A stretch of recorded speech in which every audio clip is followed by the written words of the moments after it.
السلام عليكم الزول في اللون. الحمد لله راكم بخير. جمعة مباركة لجميع المسلمين. اليوم الجمعة. اليوم نتكلموا على الجزائر. Oui, l'Algérie. On va parler d'Algérie aujourd'hui. Vous connaissez ce livre du grand historien spécialiste de l'Algérie, monsieur Gilbert Meignet. L'Algérie, cœur du Maghreb classique. Vous savez, dans ce livre paru aux éditions Barzac, regardez, le sous-titre du livre de Gilbert Meignet, un grand amoureux de l'Algérie, un peu l'équivalent de Benjamin Stora aujourd'hui. Le sous-titre, c'est « De l'ouverture islamo-arabe au repli, 698-1518 ».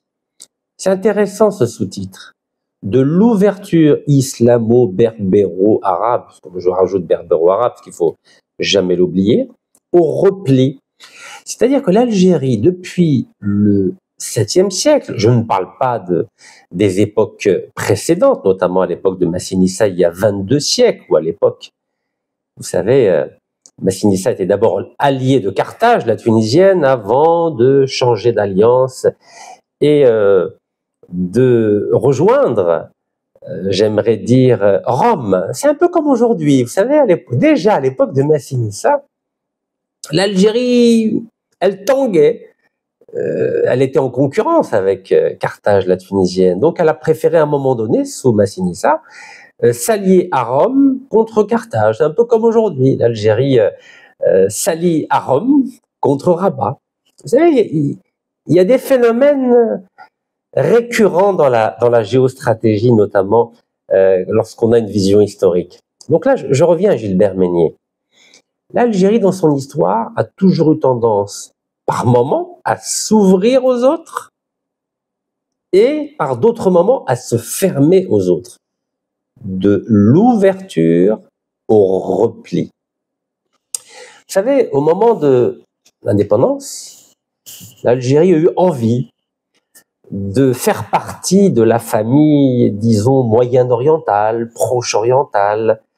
Il y avait la vague du panarabisme de Michel Aflaq. Je vous rappelle que c'est un chrétien qui a développé le panarabisme. Je sais qu'en Algérie, on a tendance à l'oublier. C'est que le panarabisme n'était absolument pas basé sur la religion. Bien au contraire.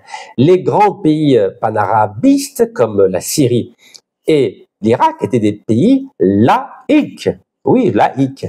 On l'oublie, mais je suis là pour vous rappeler ce qu'était le panarabisme. Et encore une fois, le panarabisme n'était pas du tout lié à l'ethnie arabe, mais à l'arabe en tant que culture, en tant que langue, un peu comme aujourd'hui en Algérie, on pourrait dire Derija. C'était le plus petit dénominateur commun de cette ère géoculturelle qu'on appelait le monde arabe. Donc, au sortir de la colonisation, de la guerre de libération, l'Algérie avait envie de se rapprocher de l'Égypte, de la Syrie, de l'Irak, de ce qu'on appelle le Mashraq, le Middle East en anglais, de façon à faire partie de ce qu'on dit aujourd'hui en anglais, de ce qu'on appelle aujourd'hui en anglais la région MENA, Middle East, North Africa. Ça permettait de tourner un peu le dos à cette Europe qui était une Europe esclavagiste d'abord à partir du XVe siècle et ensuite à partir du XIXe siècle, une Europe colonialiste.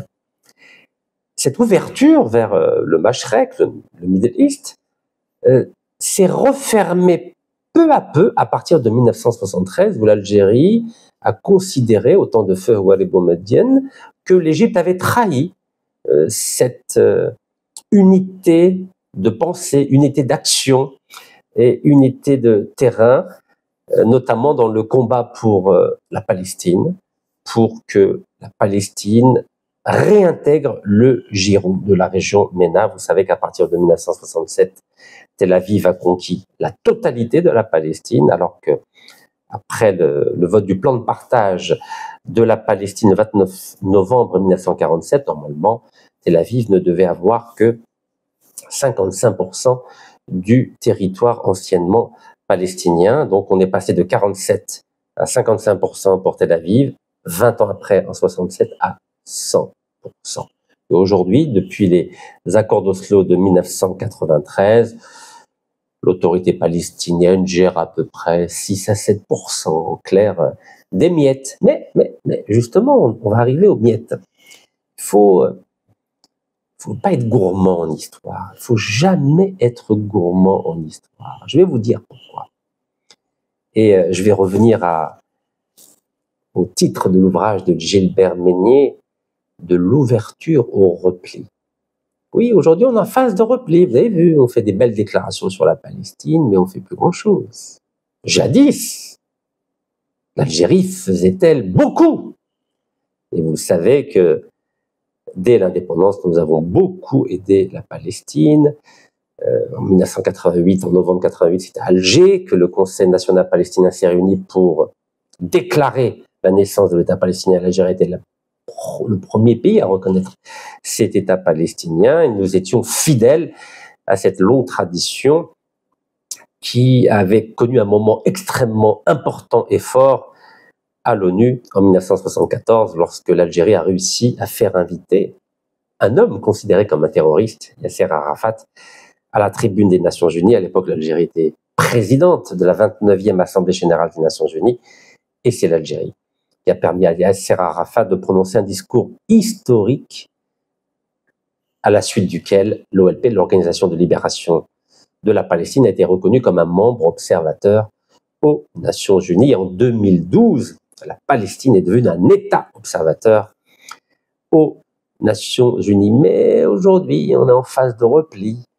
Alors, pour reprendre l'exemple de l'Italie, vous savez qu'aujourd'hui, près de 250 000 Italiens ont manifesté pour la Palestine, pour Gaza. Oui, 250 000 à Rome, à Milan, à Turin. Extraordinaire. En Algérie, on ne manifeste plus. Eh oui, on ne manifeste plus. C'est étrange quand même, hein, que des pays comme l'Espagne, comme l'Italie, pourtant l'Italie n'a toujours pas reconnu l'État palestinien, mais le peuple italien, oui, le peuple italien, n'a pas oublié. Le peuple italien n'a pas oublié qu'au temps de l'empereur berbère Septime Sévère et de son fils arabo-berbère Caracalla, entre 191 et 213, la Palestine faisait partie de l'Empire romain. L'État romain oublié, mais pas le peuple romain. C'est quand même étrange, hein. 18 siècles après, le peuple romain défend la Palestine, défend les Palestiniens, et le fait savoir dans la rue.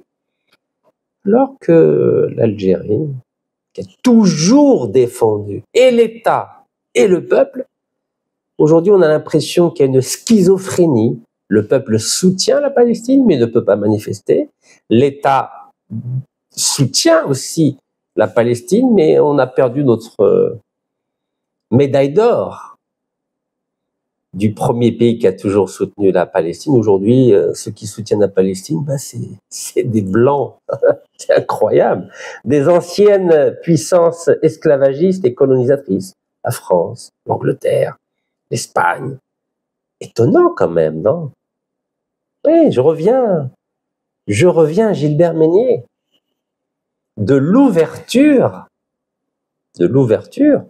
au repli. J'ai l'impression que l'Algérie en ce moment est en phase de repli. Oui, au repli. On se fâche un peu avec tout le monde. Alors qu'on avait défendu tout le monde à l'époque. Souvenez-vous, l'Algérie était la Mecque des révolutionnaires dans les années 60, 70. Aujourd'hui, vous vous rendez compte, on se fâche avec nos voisins. Oui, c'est incroyable quand même, hein. On se fâche avec tout le monde. Avec le Mali, avec le Maroc, avec la France, avec l'Union européenne. Bon, on s'est fâché avec l'Espagne, ça va un peu mieux maintenant, alhamdoulilah. On se fâche un peu avec une partie de la Libye. On se fâche avec le Niger. Mais ce n'est pas dans la tradition de l'Algérie de se fâcher. Bien au contraire. Vous savez, depuis ma plus tendre enfance, j'ai toujours su, parce que mes parents me l'avaient dit, j'ai toujours entendu, j'ai toujours lu que l'Algérie était un pays sage, que la diplomatie algérienne était réputée pour la qualité de ses diplomates, la qualité de ses médiateurs, la qualité de ses dirigeants politiques.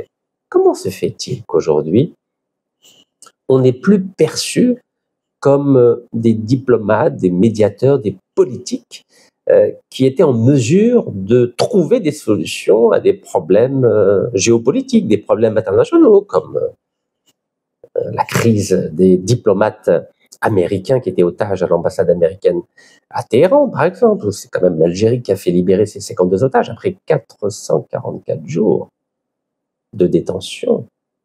Oui, c'était pas le Qatar, c'était pas la France, c'était pas le Canada, c'était pas l'Allemagne, non, c'était l'Algérie. Donc comment se fait-il que cette réputation de prudence, de mesure, de diplomatie, comment se fait-il que notre diplomatie ne soit plus considérée sous l'angle de ses qualificatifs? Et vous savez, quand j'ai vu, quand j'ai entendu les chamailleries à l'ONU entre le Premier ministre malien et le ministre des Affaires étrangères algérien devant les ambassadeurs, des ministres, des présidents du monde entier, j'ai dit, mais c'est pas possible, c'est un cauchemar. Nous sommes tombés si bas. Quand je dis nous, c'est-à-dire les Africains, c'est-à-dire les Maliens et les Algériens. Comment en est-on arrivé à une telle bêtise diplomatique sans éprouver la moindre honte? Comment on peut laver notre linge sale à l'Assemblée générale des Nations unies avec des propos traduits dans toutes les langues du monde entier? Mais les Maliens et les Algériens ont trouvé ça normal de se donner en spectacle. Vous avez bien vu, hein, je n'accuse personne. Hein. Je considère que les deux interventions du Malien et de l'Algérien, et c'est le panafricain qui vous parle là, j'ai considéré que ces deux interventions étaient indignes de l'Afrique. Je vous rappelle que l'Afrique, c'est la mère de l'humanité, Mother Africa. Indigne de deux voisins qui seront voisins éternellement. Indigne de pays musulmans. Je vous rappelle que le Mali et l'Algérie sont des pays musulmans. Dans ces deux pays, 5 fois par jour, on prie le même Dieu. Rabbi Subhanahu, l'Yom al-Jumu'ah, et aujourd'hui c'est le vendredi saint. Le Coran al-Karim. Vous vous rendez compte? Nous nous sommes ridiculisés fièrement, avec suffisance, avec plaisir, devant la terre entière, en croyant qu'avec ces deux discours, d'ailleurs, qui ont été applaudis, quand j'ai entendu le discours du Premier ministre malien, applaudi à l'Assemblée générale des Nations unies, où il accusait l'Algérie de soutenir le terrorisme, je me suis dit, nous sommes en train de nous humilier tout seuls comme des grands. Oui, tout seuls comme des grands. Et ensuite, quand j'ai entendu la réponse du ministre algérien des Affaires étrangères, qui au lieu d'utiliser des éléments de langage coranique, vous connaissez, on a des phrases formidables. Par exemple, Rabbi yadik, c'est dans notre culture ça. Quand quelqu'un vous insulte devant la terre entière, que nous enseigne notre riche tradition musulmane, c'est de ne pas répondre avec les mêmes armes, mais plutôt avec la sagesse coranique, oui, qui est derrière moi là. Normalement, le ministre algérien des Affaires étrangères aurait dû, de façon très calme, très sage, très musulmane, très algérienne, très africaine, dire au Premier ministre du Mali, allons prendre un café, allons nous retrouver à la mosquée à Manhattan, par exemple, pour discuter calmement. C'est comme ça qu'on fait normalement quand on est diplomate. On ne répond pas à l'invective par l'invective. On répond à l'invective par la sagesse. Et j'aurais aimé, j'aurais préféré, j'aurais souhaité que notre ministre des Affaires étrangères place haut le sens du mot diplomatie, en n'oubliant jamais que l'Algérie, avant d'être un État, l'Algérie, avant d'être une diplomatie, l'Algérie, avant d'être une armée, l'Algérie, c'est d'abord un héritage.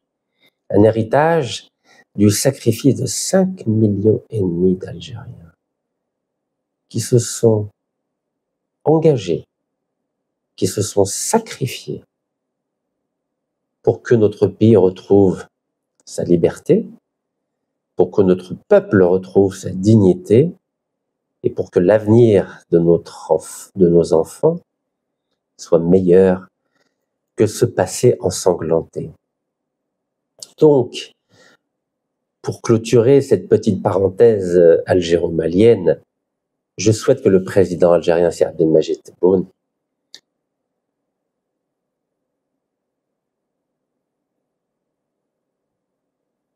envoie des émissaires à Bamako pour essayer de calmer ces ardeurs guerrières,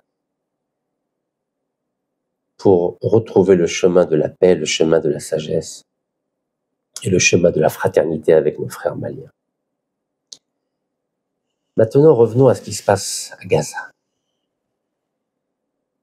Vous avez vu que la flottille de 45 bateaux humanitaires avec des médicaments, de la nourriture, qui viennent du monde entier pour essayer de casser ce blocus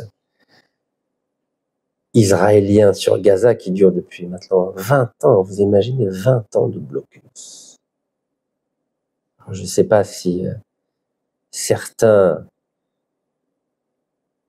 avaient regardé des livres d'histoire. Vous savez qu'entre la France et l'Angleterre, il y avait le même type de blocus à partir de 1806. D'abord, il y avait le blocus maritime de l'Angleterre à l'endroit de la France et de toutes celles et ceux qui étaient liés à la France. Et à ce blocus maritime a répondu le blocus continental de l'empereur Napoléon, l'empereur français Napoléon. Donc les Européens se sont entretués à coups de blocus maritime d'un côté et blocus continental de l'autre. Ça a affaibli l'économie de l'Europe à l'époque. Et Tel Aviv, notamment le génocidaire Benyamin Netanyahou, utilise les mêmes pratiques de blocus à la fois maritime et continental à l'endroit de Gaza. C'est-à-dire que rien ne doit arriver à Gaza, aussi bien au niveau maritime, ce que les Anglais avaient mis en place à partir de 1806 contre les Français et leurs alliés, et avec le blocus continental, c'est-à-dire par voie terrestre. C'est-à-dire que rien ne doit arriver à Gaza, notamment par la frontière terrestre entre l'Égypte et Gaza. Vous savez que à Tel Aviv, il y a des gens qui étudient l'histoire, un peu moins dans le monde arabe, dans le monde musulman ou berbère, vous l'appelez comme vous voulez. Et je crois que c'est important de revenir à l'histoire, car si on veut comprendre ce qui est en train de se passer aujourd'hui à Gaza, où un tout petit État, soutenu par la plus grande puissance mondiale, qui s'appelle les États-Unis, arrive à faire la loi, à imposer la loi du plus fort à tous les pays du monde entier, en général, et en particulier à la Palestine, aux Palestiniens et aux pays limitrophes, dans une région où, par le passé, nous avons connu le même type de loi du plus fort. Et c'était quand? C'était au moment des croisades. Oui. entre le XIe et le XIIIe siècle. À l'époque, il n'y avait pas d'État hébreu, comme aujourd'hui, depuis 1948, depuis le 14 mai 1948. Il y avait un État chrétien. On l'appelait le Royaume franc de Jérusalem. Ça a duré 2 siècles, 11 au XIIIe siècle. Mais qu'est-ce qui a fait que les responsables politiques, militaires, religieux de la région ont pu mettre fin à ce royaume franc de Jérusalem? D'abord, une première fois en 1187, grâce à Salah ad-Din al-Ayyubi. Oui, 1187. C'est en 1187, et d'ailleurs c'était la bataille de Hattin. Mais la vraie bataille, la prise de Jérusalem, c'était un 2 octobre. Aujourd'hui, nous sommes le 3 octobre. Eh oui, c'était hier. C'était l'anniversaire de la prise de Jérusalem par Salah ad-Din al-Ayyubi. Oui. Vous voyez l'histoire. Après un siècle de royaume franc. Mais Salah ad-Din al-Ayyubi, c'est vrai qu'il a essayé de récupérer toute la Palestine de l'époque. Il y avait la Palestine, il y avait un peu de Syrie, il y avait un peu d'Égypte, il y avait un peu de Jordanie. Vous savez, ces États-là sont des créations récentes. Mais je parle de la région du royaume franc de Jérusalem. Il a même réussi à prendre Saint-Jean d'Acre, qui se trouve aujourd'hui au nord d'Israël. Mais suite à la prise de Jérusalem, il y a eu le déclenchement de la 3e croisade. Et en effet, les croisés, c'est-à-dire les chrétiens européens, avaient réussi à récupérer Saint-Jean d'Acre. Et à ce moment-là, les musulmans, je vous rappelle que Salah ad-Din al-Ayyubi était kurde, hein, c'était pas un arabe, mais à l'époque il n'y avait pas d'arabe, il n'y avait pas de kurde, il n'y avait pas de berbère, il n'y avait pas d'arménien, il y avait l'Umma. Ça vous dit quelque chose, l'Umma? Il y avait ce qu'on appelle, ce que Malek Ben Nabi appelle aujourd'hui, Rabbi Arhamou Malek Ben Nabi, un Commonwealth islamique, l'Umma islamique. On ne parlait pas d'ethnie à l'époque, on parlait de valeurs musulmanes communes. Et aujourd'hui, c'est plus le cas. Aujourd'hui, à cause du développement des identités, ça vous dit quelque chose, des identités nationales, c'est un concept qui est né à la fin du 18e, début du 19e siècle. Aujourd'hui, le monde musulman s'est fait avoir, est tombé dans le piège des identités nationales en oubliant les valeurs communes. Et c'est parce qu'on a oublié nos valeurs communes que un État malien et un autre État algérien, qui tous deux sont musulmans, se chamaillent allègrement à l'ONU. Mais oui. Car on a fait de l'État une entité supérieure à nos valeurs musulmanes communes. C'est ce qu'on appelle une régression civilisationnelle. Donc, Salah ad-Din al-Ayyubi, musulman, qui portait l'étendard des valeurs musulmanes très haut, Salah ad-Din al-Ayyubi, si on devait faire un anachronisme, parachronisme historique, ne serait pas allé à l'ONU invectiver le royaume franc de Jérusalem, non. Avant, il y avait de la noblesse. Oui, il y avait de la noblesse. Il y avait de la noblesse du côté chrétien et il y avait de la noblesse du côté musulman. Aujourd'hui, la noblesse, elle a atterri hachakoum dans les caniveaux de la diplomatie internationale.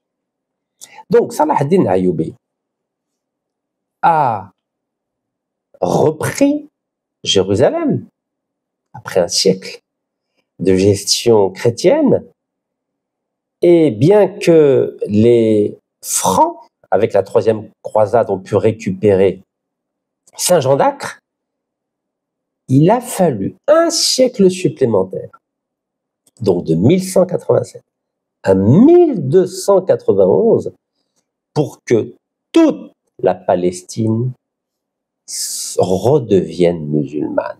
Avec, bien sûr, la possibilité pour les chrétiens d'aller à Jérusalem et d'avoir accès au Saint-Sépulcre chrétien. Et c'était ça l'islam. Il y avait une ouverture et un respect de toutes les religions. Alors pourquoi je vous parle de Salah ad-Din, qui a réussi à récupérer Al-Quds, Jérusalem en 1187, et ensuite le sultan mamelouk d'Égypte, Al-Ashraf, qui a récupéré en 1291 Saint-Jean d'Acre et qui a mis fin au royaume franc de Jérusalem. Pourquoi je vous parle de cela? Pour vous dire que dans l'histoire, on ne peut pas tout avoir d'un coup, au même moment, et qu'il faut savoir apprécier le rapport de force pour se dire ce qu'on peut obtenir aujourd'hui, obtenons-le. Oh là là, j'arrive plus à parler. Il faut l'obtenir. Et ensuite, on verra. Salah ad-Din Ayyubi, 1187 après Jérusalem, Al-Ashraf, au bout de 104 ans, a récupéré Saint-Jean d'Acre. Donc, il faut être patient. D'abord, prenons ce qu'on peut prendre et on verra dans 5 ans, 100 ans, 200 ans, 300 ans. Il ne faut pas être pressé en histoire. Si on est pressé, on n'obtient rien. Regardez, en 1993, avec les accords d'Oslo, c'était bien. L'autorité palestinienne a pu récupérer à peu près 20% de la Palestine de 1980, oh là là, je suis fatigué aujourd'hui. La Palestine de 1947. Voilà, il fallait aller doucement. Mais malheureusement, il y a eu l'assassinat de Yitzhak Rabin par un juif extrémiste, et est arrivé au pouvoir le génocidaire Benyamin Netanyahou, qui n'a jamais voulu reconnaître les accords d'Oslo de 1993 et qui a passé les 30 dernières années à saboter ces accords d'Oslo. Ce que j'essaie de vous dire, c'est qu'il ne faut pas être gourmand en histoire. Il faut être patient. Il faut procéder par étapes. Il ne faut pas tomber dans la radicalité, comme le Hamas est tombé dans la radicalité. Vous savez que l'autorité palestinienne, dans le cadre des accords d'Oslo de 1993, avait reconnu l'État d'Israël. Et c'est parce que le mouvement islamiste Hamas n'a pas voulu reconnaître l'État d'Israël qu'il est rentré en conflit pour la forme, puisque dans les faits, on a bien vu que c'est Benyamin Netanyahou qui a permis le financement notamment des fonctionnaires du Hamas à Gaza et de la police par le Qatar. C'est le Qatar qui était autorisé chaque mois à apporter dans des mallettes des millions de dollars pour payer les salaires des fonctionnaires et des policiers du Hamas à Gaza. Donc oui, Benyamin Netanyahou a utilisé le Hamas pour empêcher la création d'un État palestinien. Alors que Yasser Arafat, en 1993, le marhoum Yasser Arafat, avait compris qu'il ne pouvait pas tout obtenir d'un coup et qu'il fallait faire ce que Henry Kissinger, le plus grand diplomate du XXe siècle, qui a toujours défendu Israël, que les choses soient claires, mais c'était un grand diplomate, avait appelé cette stratégie la stratégie des petits pas. Et oui, la stratégie des petits pas, ça marche. Regardez, c'est ce qu'a fait Tel Aviv à partir du plan de partage du 29 novembre 1947. Tel Aviv avait 55% de la Palestine. 20 ans après, en 67, il avait 100%. Il faut aller doucement en histoire. Il ne faut pas faire du populisme, de la démagogie en disant « mais non, ils doivent partir ». Non, c'est quoi le rapport de force aujourd'hui? Vous croyez qu'aujourd'hui, il y a un rapport de force favorable entre Tel Aviv et Ramallah? Ou Tel Aviv et toutes les capitales de la région MENA, c'est-à-dire Moyen-Orient et Afrique du Nord? Vous savez très bien que le rapport de force est défavorable. Est-ce qu'il y a une puissance nucléaire dans la région MENA, dans la région moyen-orientale et d'Afrique du Nord? Non, il n'y a pas de puissance nucléaire. La seule puissance nucléaire, vous le savez, c'est Tel Aviv. Donc il faut faire comme Salah ad-Din. Et Salah ad-Din, comment a-t-il fait pour reprendre Jérusalem? Vous savez que Salah ad-Din est devenu sultan d'Égypte à partir de 1173. Et avant 1173 en Égypte, c'était qui la dynastie en Égypte? C'était la dynastie chiite fatimide. Et Salah ad-Din al-Ayyubi a restauré la dynastie sunnite, les Ayyubides. Donc c'est grâce à l'Égypte. Oui, l'Égypte, que Jérusalem est redevenue musulmane en 1187. Et c'est à nouveau grâce à l'Égypte, avec le sultan Mamelouk. Les Mamelouks, c'était des anciens esclaves militaires, avec le sultan Ashraf, que toute la Palestine est redevenue musulmane sunnite en 1291, avec la prise de Saint-Jean d'Acre. Donc l'Égypte est le pivot de la reconquête de la Palestine. Donc si l'Égypte est forte, vous pouvez être sûr, en tout cas vous pouvez être pratiquement sûr que la Palestine peut redevenir musulmane. Bien sûr, en respectant les chrétiens, les juifs et toutes les minorités. Vous savez que c'est dans la culture musulmane non seulement de respecter, mais de protéger les minorités religieuses, ce qu'on appelle les peuples dhimmis. Mais si l'Égypte est faible, vous pouvez être pratiquement sûr qu'il est impossible de récupérer Jérusalem ou la Palestine. Voilà ce que nous apprend l'histoire. 1187, 1291, c'est l'Égypte qui a permis à la Palestine de redevenir musulmane, de réintégrer le Commonwealth islamique, comme dirait Malek Ben Nabi, ou pour parler avec les éléments de langage de la théologie musulmane, pour réintégrer l'Umma islamia. Donc, sans l'Égypte, il ne se passera rien. Mais aujourd'hui, comme vous avez pu le remarquer, l'Égypte n'a pas l'intention d'entrer dans un rapport de force avec Tel Aviv. Bien au contraire, vous avez vu, il vient de signer il n'y a pas si longtemps un contrat sur le long terme de livraison de gaz israélien à l'Égypte, autour de 35 milliards de dollars. Il y en a qui dit 55 milliards.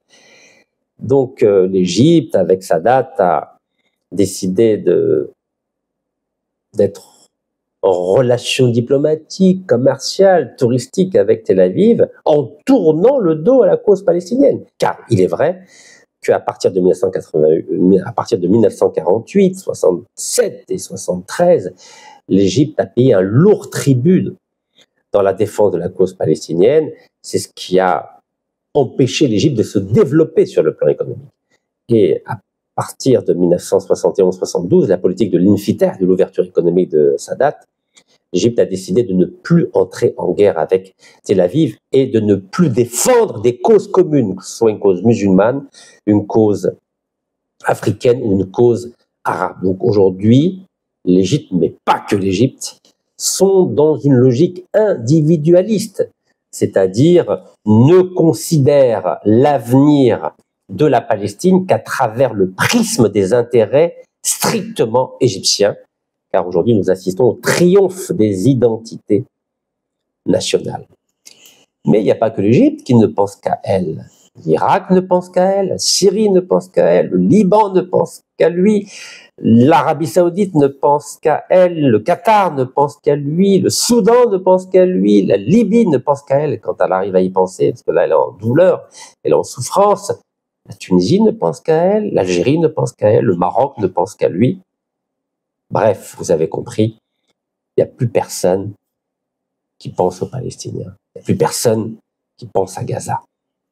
Il n'y a plus de Salah ad-Din dans le monde musulman. Sinon, ça se saurait.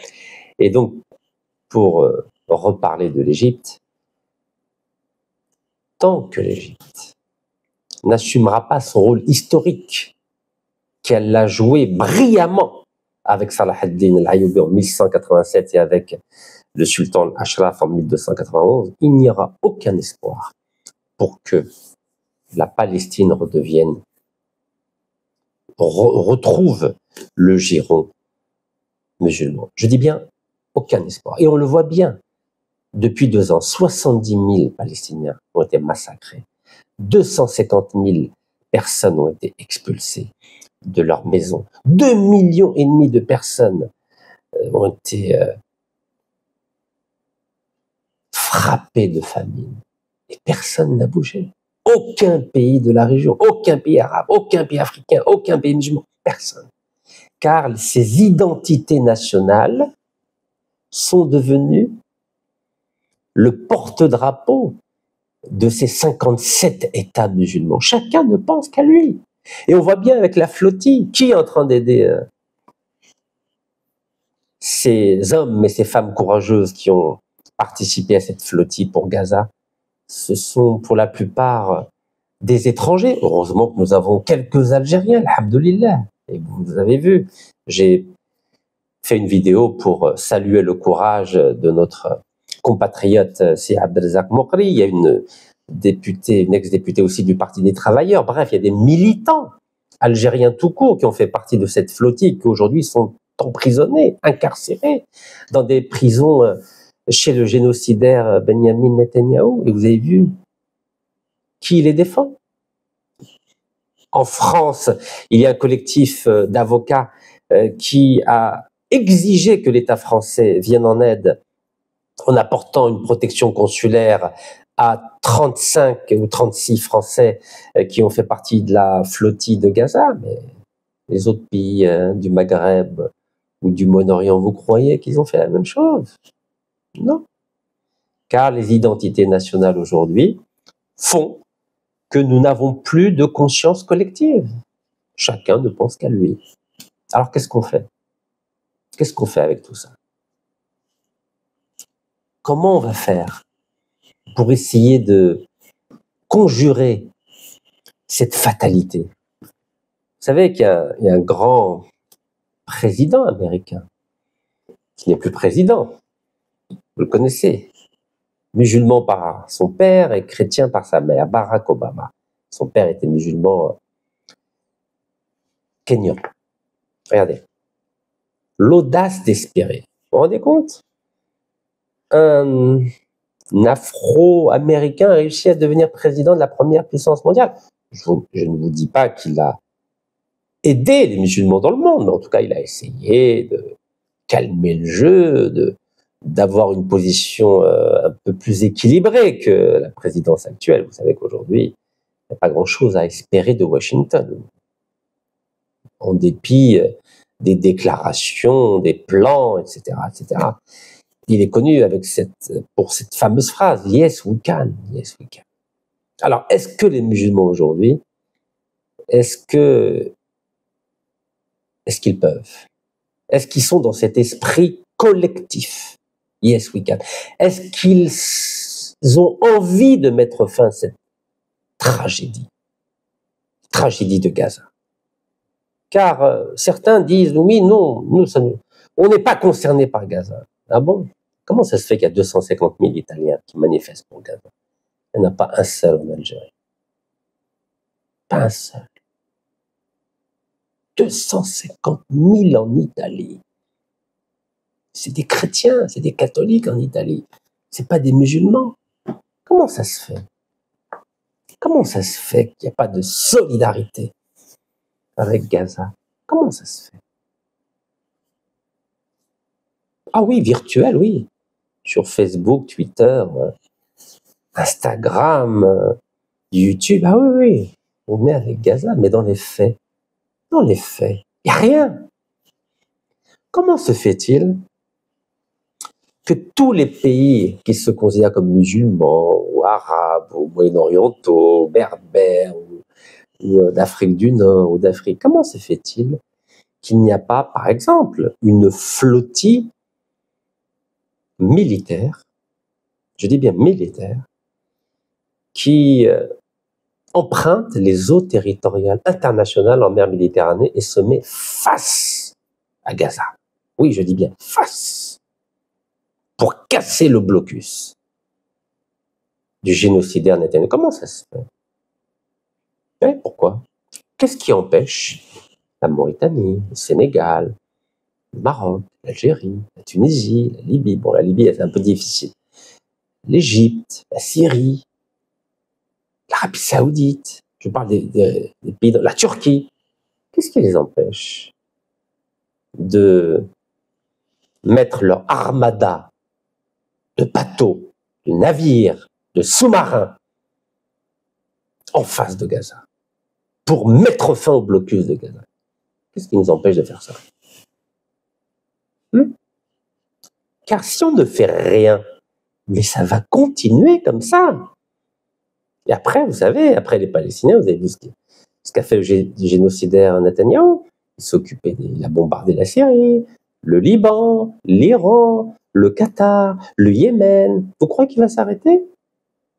Donc nous allons vivre avec la peur au ventre, avec ce génocidaire qui, malgré un mandat d'arrêt international, a pu tranquillement, costard, cravate, aller à l'ONU, prononcer son discours, insulter les Palestiniens, insulter le droit international, insulter la communauté internationale, sans que personne ne l'ait embêté. Incroyable!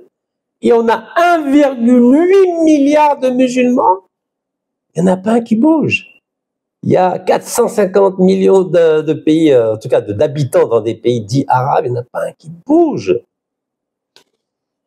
Mais on n'a rien retenu de l'histoire, ce que je vois. On n'a rien retenu de l'histoire. Comment Salah ad-Din a pu récupérer Jérusalem? Vous croyez que c'est en envoyant des messages sur Facebook ou sur YouTube ou sur Twitter? Non, non. C'est devenu le patron, le boss, le big boss des pays musulmans, et il a mis en place une armée, il a organisé une armée, il est parti à la conquête de Jérusalem. C'est pas avec des mots, c'est pas avec du droit international à 3 centimes que personne ne respecte qu'on va mettre fin à la tragédie de Gaza. Oui, c'est pas avec du droit international ou des messages sur Facebook ou sur Twitter. Non. Salah ad-Din al-Ayyubi ou bien le Mamelouk al-Ashraf, c'est avec l'armée. Oui, l'armée. Donc, si on ne change pas le rapport de force, cette tragédie va continuer, et pas qu'à Gaza. Tout le monde est visé aujourd'hui, je dis bien tout le monde, tous les pays, depuis la Mauritanie jusqu'au Qatar, tout le monde est sur la sellette. Si, collectivement, on ne met pas fin à ce génocidaire Benyamin Netanyahou, on ne sera jamais en paix. Oui, je dis bien jamais en paix. Alors, on accuse les Arabes de ne pas chercher la paix, mais on se trompe. Quand je dis les Arabes, s'il vous plaît, hein, je mets tout le monde dedans, les Kurdes, les Arméniens, les Berbères, etc., les Touaregs. Les Arabes, c'est une définition culturelle. C'est ceux qui parlent un dialecte arabe. Le Derija, vous appelez ça comme vous voulez. Donc, ces pays-là, s'ils ne se mettent pas d'accord pour envoyer une armada, ça vous dit quelque chose? 1571, la bataille de l'Épante, c'est là où la terrible armada.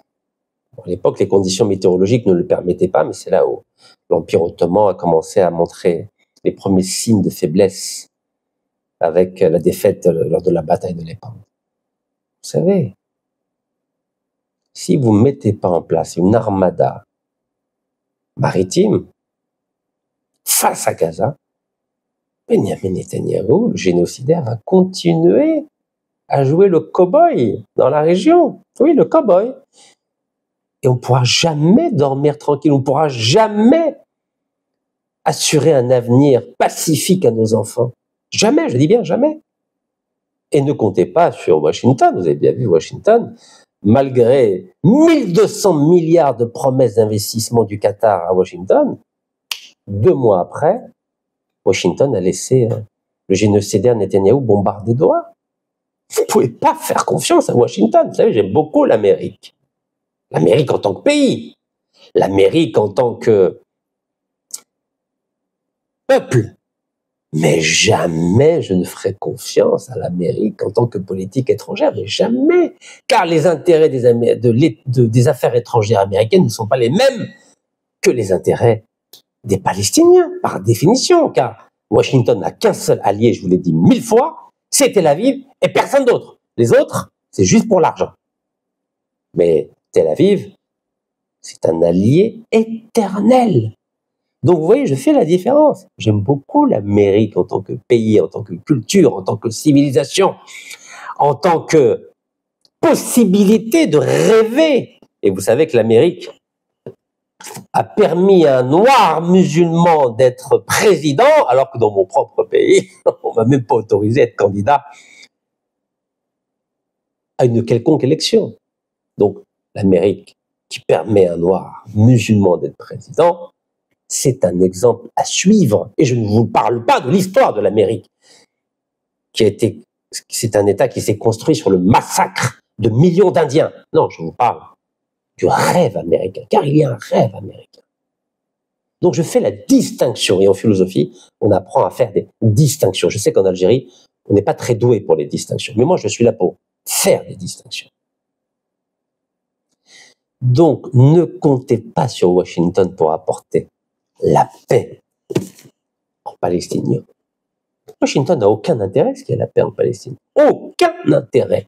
Washington a tout intérêt à ce qu'il y ait le chaos et la déstabilisation permanente, aussi bien au Moyen-Orient qu'en Afrique du Nord. Vous croyez que la politique étrangère américaine veut par exemple réconcilier Rabat et Alger? Pas du tout. Vous croyez que Washington a intérêt à ce que Bamako et Alger s'entendent? Pas du tout. Vous croyez que Washington a intérêt à ce que les Palestiniens et les Israéliens s'entendent? Pas du tout. Diviser pour mieux régner, tel est le credo de Washington. Et ce credo-là a été appliqué par tous les grands empires tout au long de l'histoire. Les Romains faisaient la même chose, diviser pour mieux régner. Les Byzantins faisaient la même chose, diviser pour mieux régner. Les Ottomans faisaient la même chose, diviser pour mieux régner. Les Français faisaient la même chose, diviser pour mieux régner. Les Anglais, etc., les Russes. Tous les grands empires, toutes les grandes puissances ont toujours utilisé ce principe de Machiavel, diviser pour mieux régner, et Washington n'échappe pas à la règle. Donc si on veut mettre fin à la tragédie de Gaza, si on veut mettre fin à l'affaissement, à l'affaiblissement, à la déflagration morale, politique, diplomatique, militaire de la communauté musulmane en général, il faudra revenir à cette philosophie primitive qui est l'union fait la force. Si on n'est pas unis, on sera détruit. Barakallahu fikum. Tahiyat Jazair. Wallah yarham shuhada.